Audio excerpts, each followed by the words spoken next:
Bihar assembly ఎన్నికల షెడ్యూల్ను కేంద్ర ఎన్నికల కమిషన్ ప్రకటించింది. ఎన్నికలు 2 దశల్లో జరగబోతున్నాయి. నవంబర్ 6న మొదటి విడత, నవంబర్ 11న రెండో విడత పోలింగ్ జరగనుంది. నవంబర్ 14న ఓట్ల లెక్కింపు చేపడతారని ప్రధాన ఎన్నికల కమిషనర్ జ్ఞానేష్ కుమార్ వెల్లడించారు. ప్రస్తుత అసెంబ్లీ గడువు నవంబర్ 22న ముగియనుంది. బీహార్లో మొత్తం 243 శాసనసభ స్థానాలున్నాయి. దేశంలో 8 అసెంబ్లీ స్థానాలు ఉప ఎన్నికకు షెడ్యూల్ రిలీజ్ అయింది.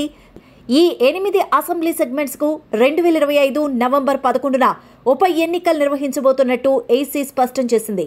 2025 నవంబర్ 14న ఫలితాలు వెలువడతాయి.